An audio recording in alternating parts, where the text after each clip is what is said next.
Bienvenidos a HD, Hablando se diseña. Estamos aquí en la Escuela de Diseño de la Universidad Santo Tomás y hoy día tenemos para ustedes, para que conozcan, Eduardo Rizo. Estamos muy contentos de que esté acá acompañándonos. Bienvenido al programa.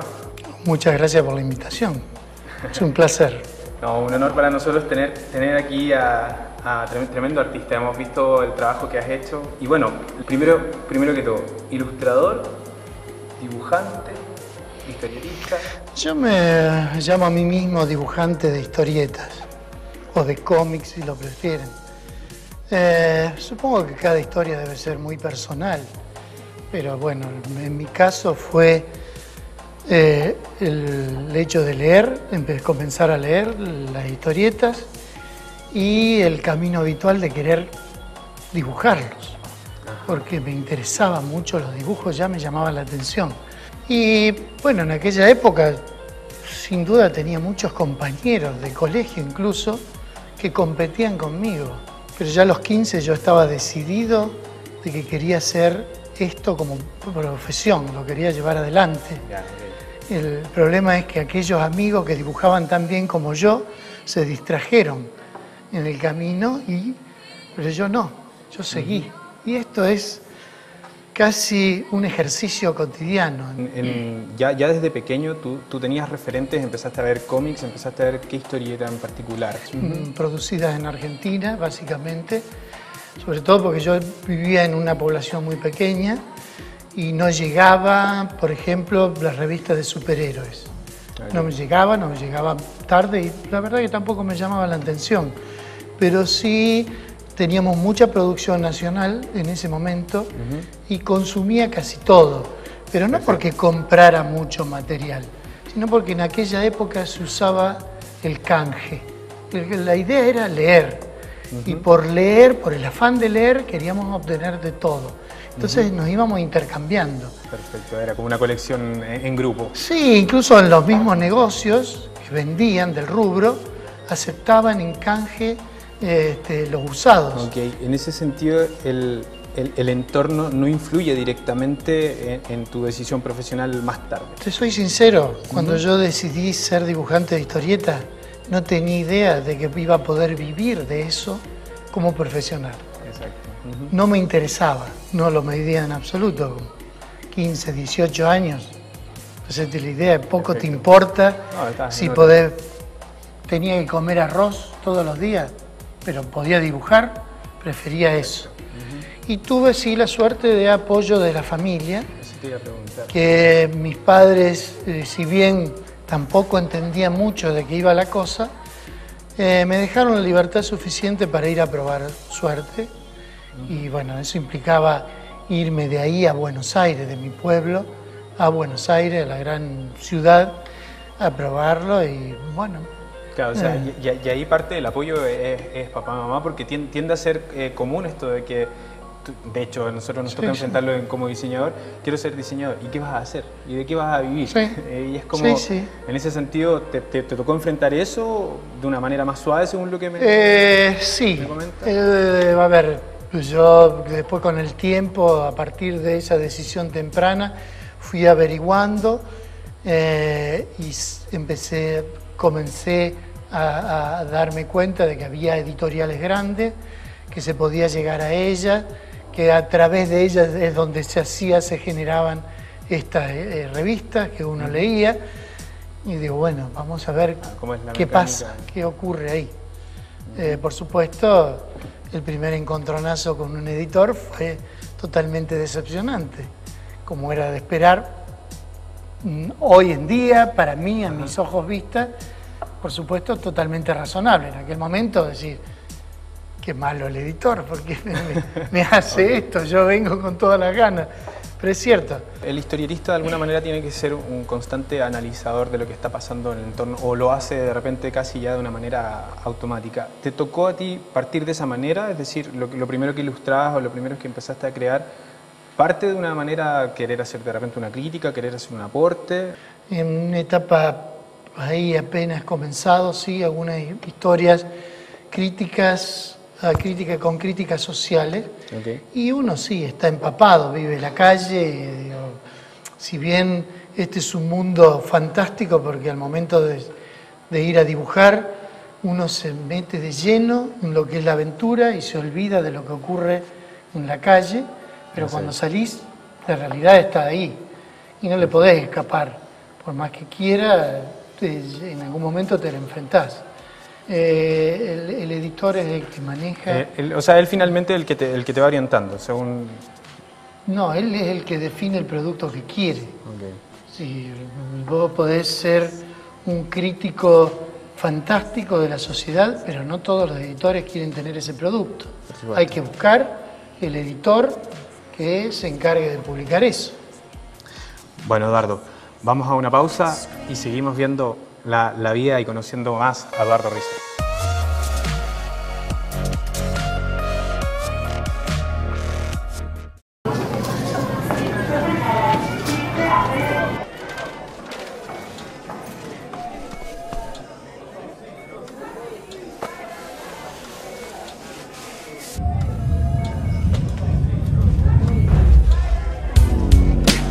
Con nuestro apoyo, tú puedes mover el mundo. Santo Tomás, tú puedes.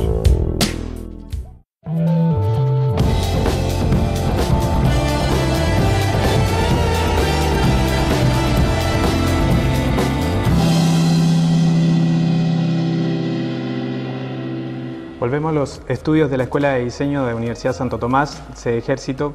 Estamos en HD hablando Se Diseña y nos acompaña Eduardo Rizo. Eduardo, ¿cómo pasa todo este gran cambio que me imagino que debe haber significado te descubren o buscas la oportunidad en DC Comics? Me hago descubrir yo. Te haces descubrir. Voy yo a la búsqueda. Ajá. De hecho, antes de eso, había tenido que partir ya de Argentina hacia Europa. Este es el gran problema. Hoy estamos muy globalizados, por suerte, nos abre un camino bastante... Más corta la brecha, por decirlo así. Sí, pero no significa eso que tengan todo el tiempo las puertas abiertas a todo el mundo. Y ahí en este caso, lo que tú me dices, tú buscas que te vean, que te encuentren. ¿Cómo ocurre eso? Fui a una convención, directamente viajé a mostrar mis trabajos. Aquí están mis trabajos. Sí, la única ventaja que llevaba yo a favor es que tenía mucha publicación ya en Europa. Antes esto era buscársela, o sea, fabricarse la oportunidad. La oportunidad no llega sola. Exactamente, y teníamos el gran escollo que era el editor. Siempre el gran filtro del editor, que hay que superar, hay que demostrarle. Es, por decirlo así, tu primer cliente. Exactamente. Y ellos saben, no es, vos te largás a la web, de alguna manera es como hacer un fanzine. Yo me siento a trabajar y es cierto que me puedo topar con un cuadro, un panel que me resulta muy difícil. En todo caso, o una página, que es muy raro que me ocurra, pero en todo caso lo dejo y luego lo resuelvo al otro día, seguramente que sale muy rápido. Perfecto. Pero no me detengo, continúo. Además, no me quedo mirando por la ventana si hoy hay sol, ay no, me voy a tomar sol. Me gusta más este día. Si llueve me pongo melancólico, no. Me siento a trabajar y lo hago. La experiencia en ese sentido, el estrés o bloqueo, tú me dices ya no ocurre. La inspiración de repente depende de un editor, es decir, el editor te va diciendo lo que tienes que hacer o lo que tienes que responder. No. ¿No? No, el editor no te dice lo que quiere hacer. Vos sos consciente del producto que ellos venden. Es decir, yo trabajo para DC Comics y sé lo que ellos, es los productos que tienen. Si tengo que trabajar para un editor francés, trato de ver qué es lo que ellos, en general, qué tipo de libertad me puedo tomar, porque sé que no es lo mismo que DC Comics.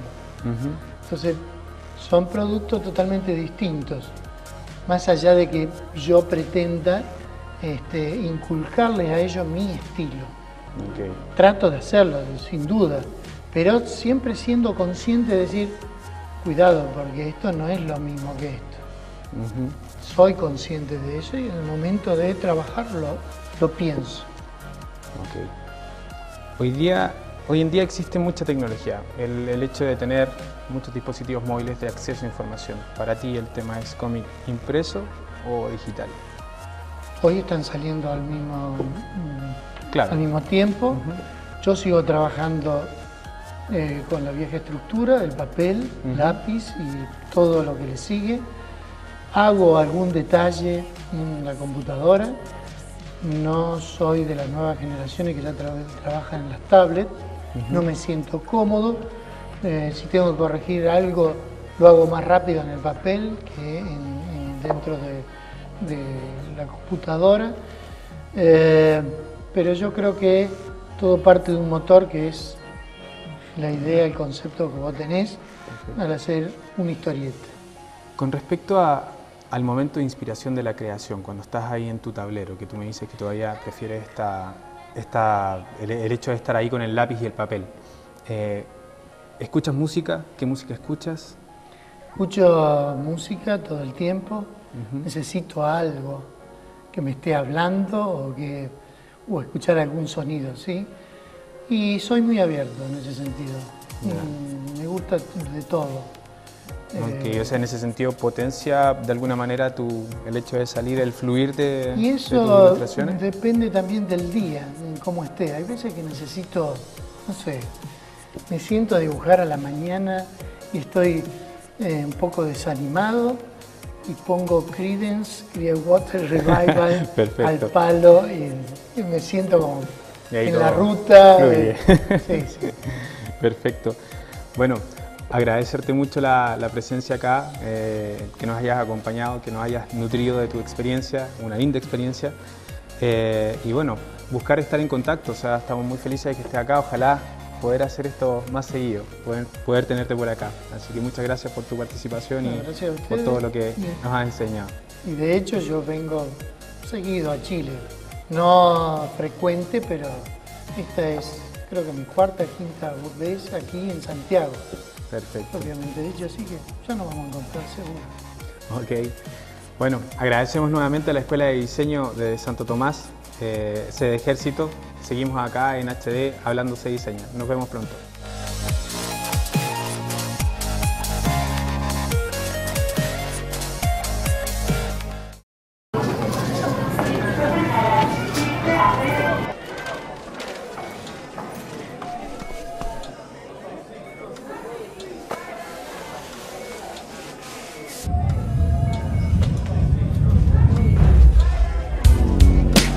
Con nuestro apoyo, tú puedes mover el mundo. Santo Tomás, tú puedes.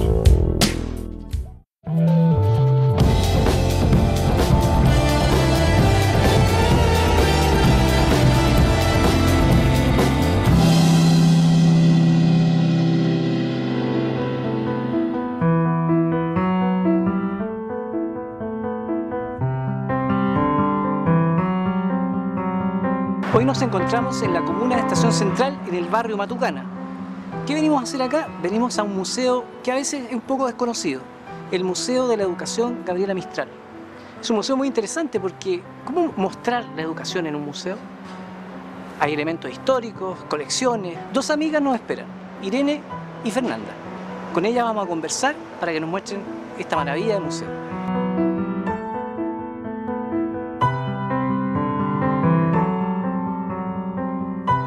Visitar el Museo de la Educación es una experiencia muy personal, porque cada uno tiene un referente, su propio proceso de educación, su propia niñez, la de sus amigos. Y llegar a este museo la verdad que sorprende mucho porque uno se encuentra con distintas realidades. En realidad la educación es un proceso mucho más complejo de lo que uno aparentemente vivió. Estamos en lo que antiguamente era la Escuela Normal de Niñas número 1, Brígida Walker. Aquí estudió Gabriela Mistral. En un primer momento fue rechazada en este lugar, pero después pudo entrar y salió de educadora y se transformó en una de las educadoras más vanguardistas de Latinoamérica. En 1920 se traslada al Liceo de Temuco como profesora y ahí conoce al joven Neftalí Reyes, Pablo Neruda, evidentemente, ¿no es cierto? Gabriela fue profesora de Pablo Neruda.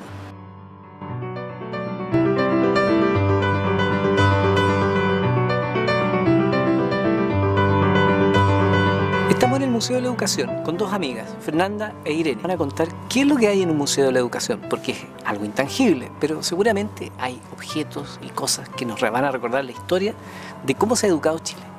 Fundamentalmente es que los usuarios, las visitas, los niños, los jóvenes, los profesores, interpelen ese patrimonio, ¿no? Cuestionen esos objetos, le hagan preguntas, incluso no tienen por qué estar de acuerdo con las verdades que aquí van apareciendo, ¿no? Entonces, de alguna manera estos objetos lo que van haciendo es ir dando cuenta de algunos procesos. Los objetos hablan en la medida que tú los interrogues. Es un museo que permite instalar temas muy interesantes como desde la infancia, por ejemplo, pasando por el género, por situaciones políticas, pero además también desarrollarlo firmemente desde las distintas culturas, desde las distintas verdades. Irene de la Jara habla con una pasión tremenda, pero una pasión con conocimiento. Ese tipo de personas que de alguna manera prenden esa pequeña luz que va iluminando el camino de la historia. Cuando visitemos algunos espacios de la muestra, vamos a ver cómo cada uno de esos objetos nos indica, nos hacen reconocer de alguna manera periodos distintos de la historia de la educación y nos ayudan también a nosotros mismos a entender esos procesos, pero sobre todo, como dice la Irene, en esta misma lógica de interpelar los objetos y los procesos. Cuando conocemos esa historia a través de los objetos, no sé si somos capaces, pero por lo menos tenemos una posibilidad de entender y vislumbrar con mayor claridad nuestra realidad educativa. Fernanda Martínez, ella tiene un sentido de agudeza y objetividad que sorprenden. Siendo una persona tan joven, tiene un gran conocimiento de la historia y particularmente de la historia de la educación también. Su mirada va aún todavía descubriendo muchas cosas. Entonces podríamos ir a ver esa muestra. ¿Qué les parece? Nos parece. Vamos.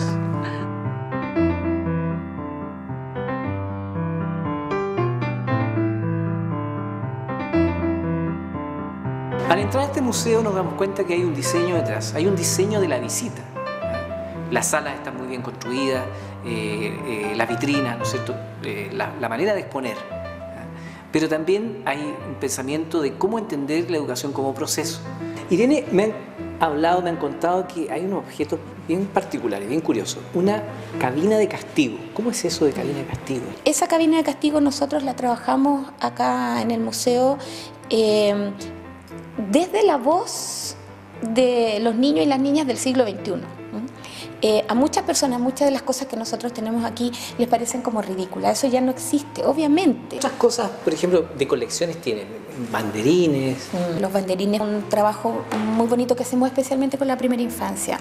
Porque el banderín no es otra cosa que la historia de la escuela sintetizada, ¿no? En un triángulo. Es como la insignia. Entonces, en algunas palabras, en un dibujo, se cuenta rápidamente la historia de tu escuela. Y luego tú ves ese símbolo y dices, yo era de ahí, ¿no? Sí. Se genera o empieza a operar el sentido de la identidad. Los niños y las niñas piden más música, piden una escuela más colorida, los niños de la primera infancia piden que los dejen llevar sus juguetes y todo eso queda ahí plasmado en este banderín, ¿no? El banderín es como una especie de anhelo. La expresión de un sueño. Exactamente. Es un lugar impresionante, cautivante, no solamente por los objetos que hay acá, o por la historia que también tienen aquellos objetos, sino que en definitiva por las personas que dirigen y conducen este museo. Bueno, pero también vemos una multiplicidad de objetos como proyectoras, máquinas de escribir, lámparas. Cuéntanos de qué se trata todo esto. Bueno, todos los objetos que están atrás de nosotros, en el fondo, lo que hacen es, de alguna manera, referencia a un proceso o a un hito, promulgación de la Ley de Instrucción Primaria Obligatoria. 26 de agosto de 1920 la educación era obligatoria, ¿no? Tanto para los niños como para las niñas, y eso le ponía una responsabilidad al Estado en tanto promotor de esta educación, pero también a los padres, a las madres, a los tutores y a las tutoras que tienen la obligación de enviar a sus hijos y a sus hijas a la escuela.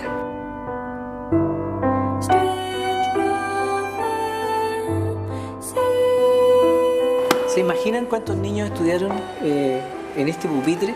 Yo creo que si la pudiéramos escuchar, escucharíamos las risas, los susurros, los golpes, no sé, tantas cosas. El roce de un lápiz grafito o de una pluma. ¿Qué nos pueden decir nuestras amigas de este lugar, de este espacio, de esta recreación de una sala de clase, donde parece que todavía se escuchan los ecos de los chicos jugando o cuchucheando cuando el profesor no los mira? 1810, 1820 más o menos, y era una época en que los niños que asistían a esa escuela no tenían soporte, no había papel, no había cuaderno, y la escritura la hacían en la pizarra. Entonces un grupo trabajaba en este lugar y otro grupo trabajaba en la pizarra, y luego el profesor, monitoreando desde lejos, solo decía cambio, y luego los niños que estaban acá ensayaban en ese lado. En algunos casos existía esta pizarrita donde los niños trabajaban con unas tizas muy delgaditas, lo que el profesor escribía en la pizarra, bueno, tenían que aprendérselo de memoria antes de que el profesor siguiera al siguiente contenido. La escuela era para los rudimentos del saber, las cosas más elementales. Aquí caben 3 y está delimitado. La cubierta se puede levantar, aparece este espacio para poner el tintero, aparece en consecuencia el papel, la pluma. Uno no se puede imaginar acá niños haciendo trabajos de grupo en una dinámica mucho más vital. ¿Cómo ha sido para ustedes trabajar en el Museo de la Educación? ¿De alguna manera trae algunos recuerdos de la infancia? ¿Cómo vivieron ustedes el colegio?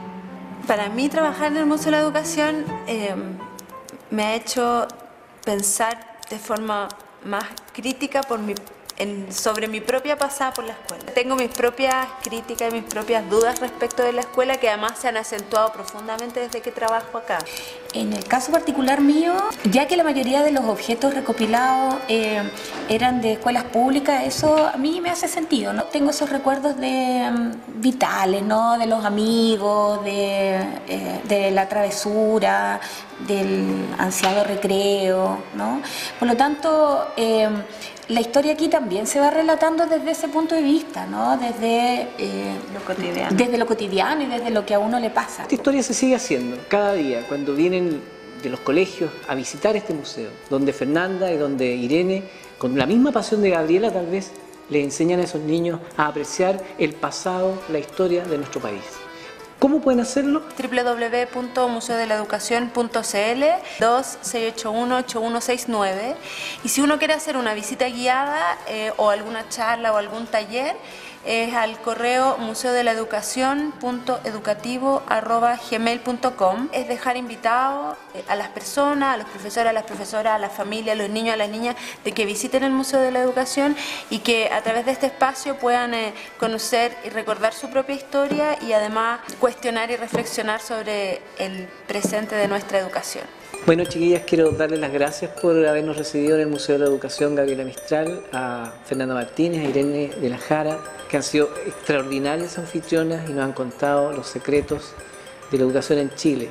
Y aquellas cosas que justamente muchos desconocemos, ¿no? Porque en realidad nos acordamos de nuestra época, pero hay un paso largo, ¿no es cierto?, en la educación y la formación de las personas en nuestro país. Hablando se diseña en algún lugar de Santiago, un lugar interesante, tan interesante como ha sido este capítulo aquí en el Museo de la Educación Gabriela Mistral.